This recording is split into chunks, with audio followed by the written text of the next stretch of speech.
My dear students, welcome back to the channel. आज हम पियाजे की कोग्निटिव डेवलपमेंट थ्योरी की सेकंड क्लास कर रहे हैं। तो ये हमारी कौन सी क्लास है? ये हमारी सेकंड क्लास है। और जैसा कि आप जानते हैं, अगर आप मेरे चैनल पर नए हैं तो मैं आपको बता दूं, ये हमारी सीटेट प्रिपरेशन सीरीज़ चल रही है और मैं हूं डॉक्टर ममता सरदाना, जो आज आपको पियाजे की जो थ्योरी है, जो बहुत इम्पॉर्टेंट थ्योरी है किसी भी टीचिंग एग्ज़ाम के लिए, उसके सभी टर्म्स को बिल्कुल सिंप्लीफाई करके मैं आपको समझाने वाली हूं। तो आप मेरे साथ जुड़े रहिए, बने रहिए और देखिए कि हम सारी टर्म्स कैसे इनको समझते हैं। तो हम आगे बढ़ते हैं अपनी क्लास के लिए। तो इसमें जो कुछ टर्म्स की मैं बार बार आपको बात कर रही हूँ, तो जो सबसे पहली टर्म इसमें आती है उसे हम कहते हैं स्कीमा। इसको हिंदी में भी स्कीमा ही कहा जाता है। अब स्कीमा क्या होता है? अगर हम एडल्ट हैं तो हमारे अंदर हमारे जो ये दिमाग है, हमारा जो ब्रेन है, इसमें बहुत सारे स्कीमा डेवलप हो चुके होते हैं। लेकिन जब एक बच्चा बॉर्न होता है तो कुछ तो ऐसे स्कीमास होते हैं जो उसमें इनबॉर्न होते हैं और बाकी वो फिज़िकल वर्ल्ड के साथ इंटरेक्ट करके डेवलप करता है, जैसे कि मैंने आपको पिछली वाली क्लास में बताया था। तो अब स्कीमा होता क्या है? तो स्कीमा क्या है? All of the information stored in our brain is known as schema. जो भी ज्ञान, जो भी चीज़ हमारे दिमाग के अंदर स्टोर्ड है, जो भी इंफॉर्मेशन है, उसको हम स्कीमा कह रहे हैं। इसके लिए एक और चीज़ भी हम बोल सकते हैं, इसको हम बोलते हैं mental structures in our brain. हमारे जो दिमाग के अंदर मेंटल स्ट्रक्चर्स फॉर्म होते हैं, उसको भी हम स्कीमा कह सकते हैं। या एक और चीज़ है बिल्डिंग ब्लॉक्स ऑफ नॉलेज। जो ज्ञान के लिए, ज्ञान का जो बिल्डिंग ब्लॉक है, उसको भी हम स्कीमा कह सकते हैं। एक और टर्म इसके लिए हम यूज़ कर सकते हैं, ये क्योंकि इस पे आधारित क्वेश्चंस आते हैं इसलिए मैं आपको सारी टर्म्स समझा रही हूँ। Mental frameworks that develop from our experiences with physical world. जो भी संसार के साथ हम लोग इंटरेक्ट करके हमारा जो एक मेंटल फ्रेमवर्क तैयार होता है, या जो हमारा जो ज्ञान तैयार होता है, उसको हम स्कीमा कहते हैं। ठीक है। और होता क्या है कि our schema changes as we have more experiences. जैसे हमारे धीरे धीरे हमारे जो एक्सपीरियंस हैं वो बढ़ते जाते हैं, उसी के हिसाब से हमारा स्कीमा बदलता जाता है, उसमें चेंजेस होते जाते हैं, जिसे कि हम डेवलपमेंट का प्रोसेस भी कहते हैं। कि क्योंकि हम कहते हैं कि पूरी ज़िंदगी हमारा विकास होता रहता है, तो ऐसे ही जो हमारा जो ज्ञान का सृजन है वो भी लगातार चलता रहता है। और पियाजे ने क्योंकि एक बच्चे के बड़े होने तक की बात करी है, तो उन्होंने बच्चे के जो डेवलपमेंट के प्रोसेस को, कॉग्निटिव डेवलपमेंट के प्रोसेस को 4 स्टेजेस में बांटा है। तो उसमें कैसे कैसे स्कीमा का विकास होता है, कैसे उसका दिमागी विकास होता है, कॉग्निटिव डेवलपमेंट होता है, या ज्ञान का सृजन होता है, उसके बारे में हम ये सारी चीज़ें पढ़ने वाले हैं। तो स्कीमा आप समझ गए। बिल्डिंग ब्लॉक्स ऑफ नॉलेज को, या ज्ञान के भंडार को हम क्या कह रहे हैं? हम स्कीमा के रूप में कह रहे हैं। हम आगे बढ़ते हैं। जो एक और बहुत इम्पॉर्टेंट टर्म पियाजे ने बताई है, उसका नाम है अडैप्टेशन। अडैप्टेशन को हम हिंदी में कहते हैं अनुकूलन।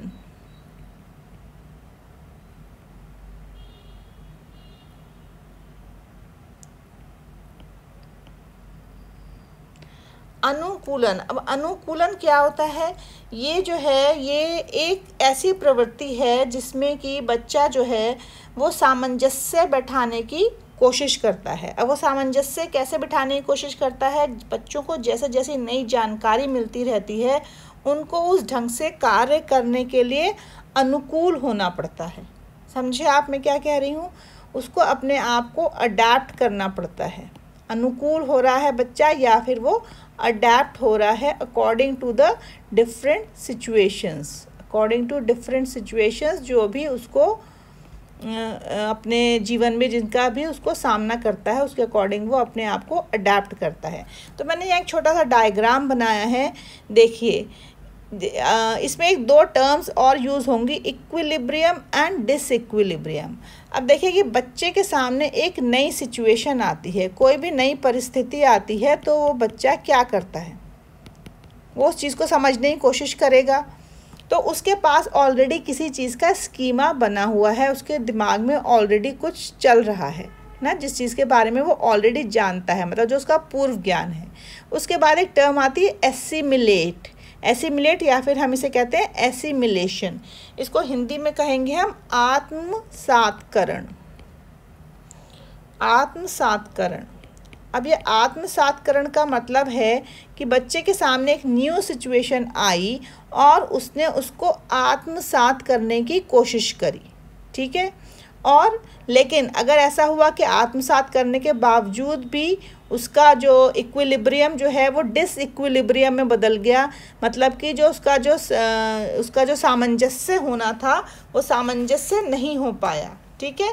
इसका मतलब जो भी न्यू सिचुएशन में उसने आत्मसात करने की कोशिश की लेकिन उसका इक्विलिब्रियम नहीं बन पाया, तो उस सिचुएशन को हम कहते हैं डिसइक्विलिब्रियम, ठीक है। उसके बाद क्या किया, उसने एक नया स्कीमा बनाया।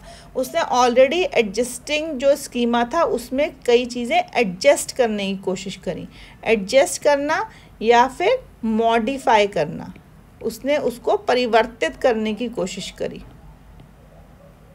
परिवर्तित करना, ठीक है। तो उसके बाद जब उसने उसको परिवर्तित किया अपने स्कीमा को, तो वो फिर से किस परिस्थिति में आ गया, इक्विलिब्रियम की परिस्थिति में आ गया।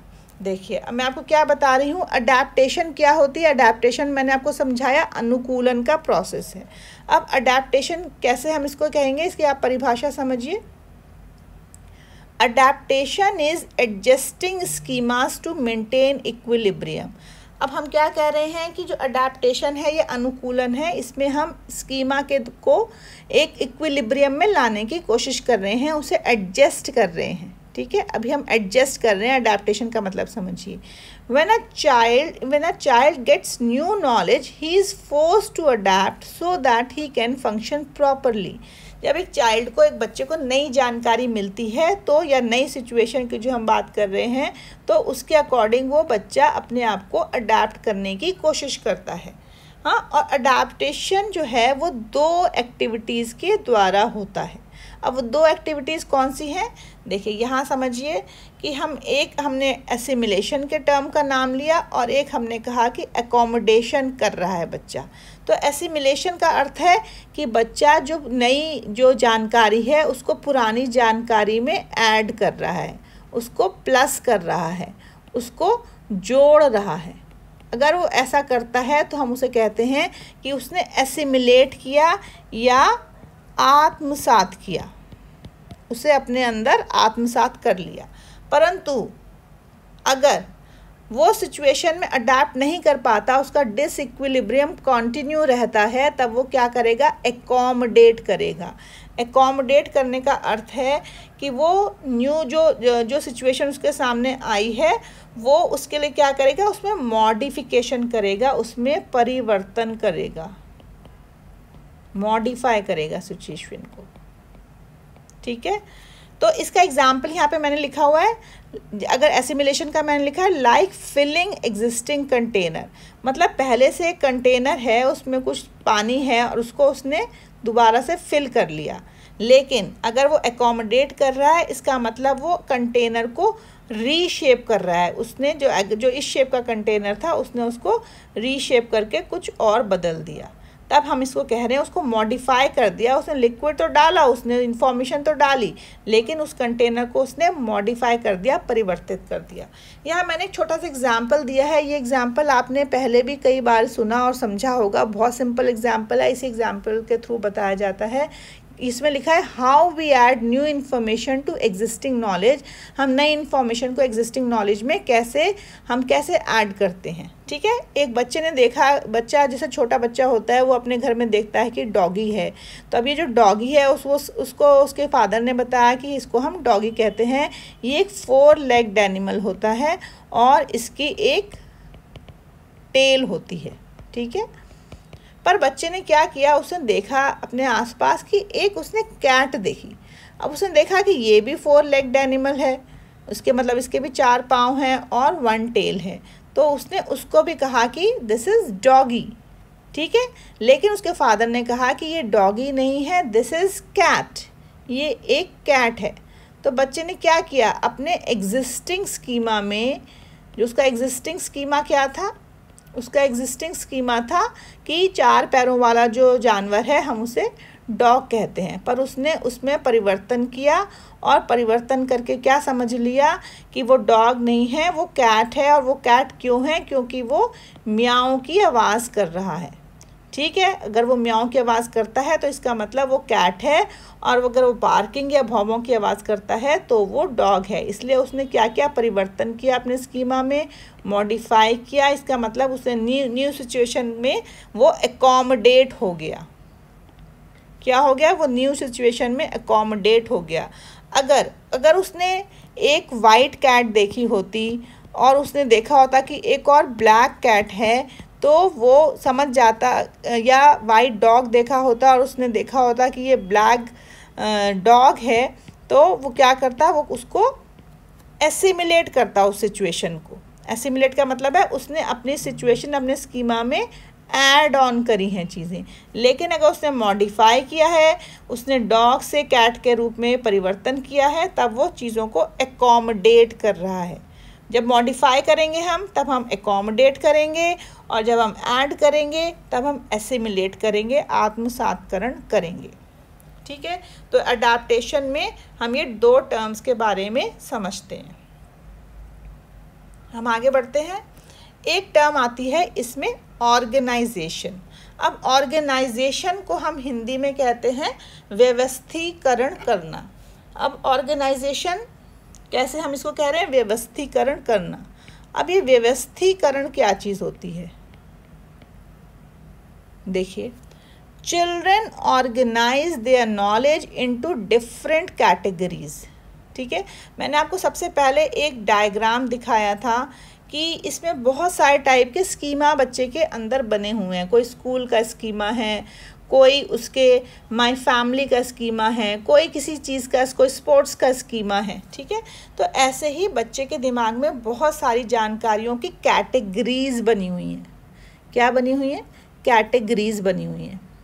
अब कैटेगरीज उसने अलग अलग हिसाब से बना ली है। कोई उसने स्पोर्ट्स की बना ली है, कोई फैमिली की बना ली है, कोई स्कूल की बना ली है। ठीक है, तो इसी तरीके से जब उसने स्कीमा जाना डॉग का और कैट का, तो उसने क्या किया, उसने एक नया स्कीमा बना लिया for animals that people keep as pets.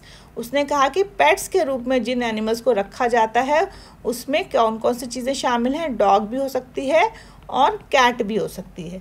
तो उसने एक नया स्कीमा बना लिया, मतलब उसने नॉलेज को ऑर्गेनाइज कर लिया। क्या किया, उसने नॉलेज को ऑर्गेनाइज कर लिया।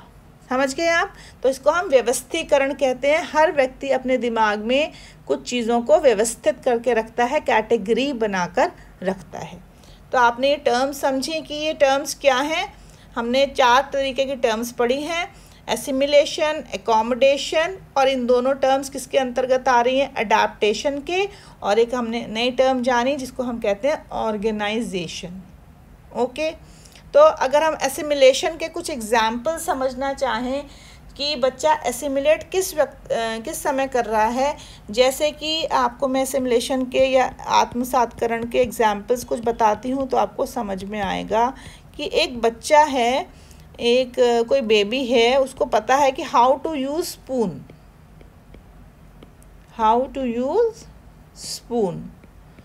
अगर हम उसे फोर्क दे देते हैं, कांटा दे देते हैं हम उसको, तो वो जैसे उसे पता है कि स्पून का प्रयोग करना है, कैसे करना है, खाने के लिए करना है, उसी प्रकार से वो फोर्क का इस्तेमाल भी करेगा। तो उसने क्या किया, उसने अपने नए ज्ञान को क्या किया, उसने आत्मसात कर लिया पुराने ज्ञान के साथ। समझ गए आप? ऐसे ही एक और एग्जाम्पल हो सकता है कि जैसे कि कोई हम न्यू कंप्यूटर प्रोग्राम लर्न कर रहे हैं, न्यू कंप्यूटर प्रोग्राम।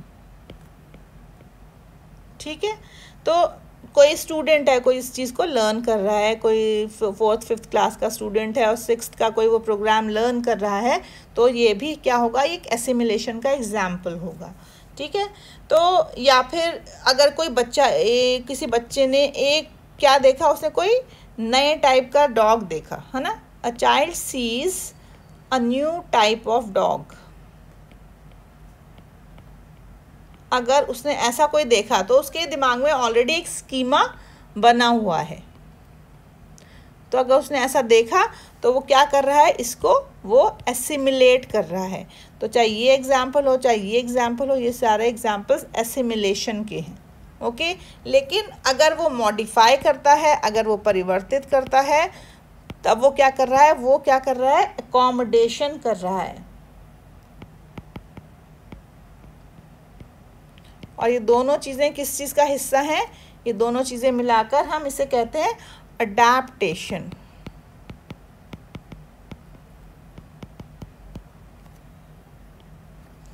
मतलब ये जो चीज़ें हैं अकोमोडेशन या फिर एसिमिलेशन, अडैप्टेशन की दो एक्टिविटीज़ हैं। और इस सारे ज्ञान को फिर क्या कर लेते हैं बच्चे जो हैं वो ऑर्गेनाइज कर लेते हैं या कैटेगरीज में डिवाइड कर लेते हैं या फिर व्यवस्थीकरण कर देते हैं। तो एक इस पे आधारित हम बिल्कुल सिंपल से 1-2 क्वेश्चंस करने वाले हैं जिससे आपको दोनों तीनों चारों टर्म्स क्लियरली समझ में आ जाए। तो हम पहला क्वेश्चन ले लेते हैं जल्दी से। तो पहला क्वेश्चन है, fitting new information into existing schemas is known as. देखो, फिट करना, या फिर आप हिंदी में भी प्रश्न को पढ़ लिया करें अगर आपको कहीं पे भी दिक्कत आती है। तो यहाँ पे लिखा है टर्म जोड़ना। तो हम जोड़ना किस में करते हैं, हम एसिमिलेशन की टर्म में करते हैं, आत्मसातकरण की टर्म में करते हैं। हम जोड़ते हैं पुरानी स्कीमा में नए स्कीमा को, हम उसे एसिमिलेशन कहते हैं। तो इसमें जो थर्ड आंसर है वो करेक्ट है। हम एक और क्वेश्चन देखते हैं इसी से संबंधित कि according to Piaget's theory children learn by. Students कैसे लर्न करते हैं, किसके द्वारा सीखते हैं। तो ये इसमें पहला पॉइंट है, memorising information by paying due attention, या फिर स्कैफोल्डिंग के द्वारा, या फिर प्रोसेस ऑफ अडेप्टेशन के द्वारा, या फिर changing their behaviour when offered appropriate rewards. मतलब अगर हम उन्हें उपयुक्त मतलब पुरस्कार दें, या अनुकूलन की प्रक्रियाएं करें, या समाज के अधिक योग्य सदस्यों द्वारा उन्हें कुछ सिखाया जाए, या ध्यान लगाकर वो मेमोराइज करके जानकारी याद करें, तो वो बच्चे सीखते हैं। तो अभी अभी हमने जाना कि जो स्कीमा बच्चों में जो परिवर्तन आता है कैसे सीखते हैं बच्चे, अडैप्टेशन के प्रोसेस के द्वारा सीखते हैं या अनुकूलन की प्रक्रियाओं के द्वारा सीखते हैं। तो इसमें भी जो थर्ड ऑप्शन है वो करेक्ट है। जल्दी से हम एक और क्वेश्चन ले लेते हैं। अकॉर्डिंग टू जीन पियाजे, schema building occurs as a result of modifying new information to fit existing schemas. मतलब न्यू इंफॉर्मेशन को फिट करना, and by modifying old schemas as per new information. या तो हम पुराने स्कीमा में परिवर्तन ही कर देंगे। तो इन दो प्रोसेसेस को हम क्या कहते हैं, ठीक है। तो देखिए, अब इसमें कितने सारी चीज़ें दे रखी हैं। इसमें इक्विलिब्रेशन का टर्म भी है, मॉडिफिकेशन का भी है, एसिमिलेशन का भी है, अकोमोडेशन का भी है, अडैप्टेशन का भी है। तो देखिए, अडैप्टेशन के तो ये दोनों ही प्रोसेस थे, एसिमिलेशन एंड अकोमोडेशन। तो ये वाला तो हमारा आंसर नहीं आएगा इसमें। जो हमारा इक्विलिब्रेशन और मॉडिफिकेशन भी नहीं आएगा। जो सेकेंड वाला पॉइंट है, एसिमिलेशन एंड अकोमोडेशन, समावेशन और समायोजन के रूप में।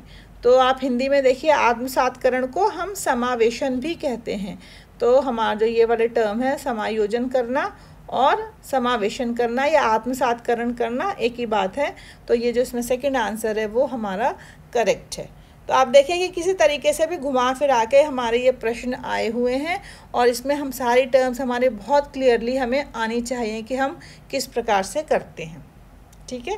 तो आई होप आपको मेरी ये टर्म्स क्लियरली समझ में आ गई होंगी। जो हमारी नेक्स्ट क्लास है वो हमारी नेक्स्ट क्लास किसकी होगी, हम पियाजे की थ्योरी की जो स्टेजेस है वो हम स्टेजेस के बारे में समझेंगे, पियाजे की जो एक चाइल्ड डेवलपमेंट के प्रोसेस में आएंगी। तो आप मेरे साथ बने रहिए, जुड़े रहिए, और हमारे पियाजे का जो इम्पोर्टेंट टॉपिक है हम उम्मीद करते हैं कि हम नेक्स्ट क्लास में फिनिश कर देंगे। So stay tuned and please do subscribe my channel and please follow it. Like करिए, सब्सक्राइब करिए, शेयर करिए। तो आप प्लीज़ ये करिए और मेरे साथ बने रहिए। So thank you so much for watching my class and bye bye.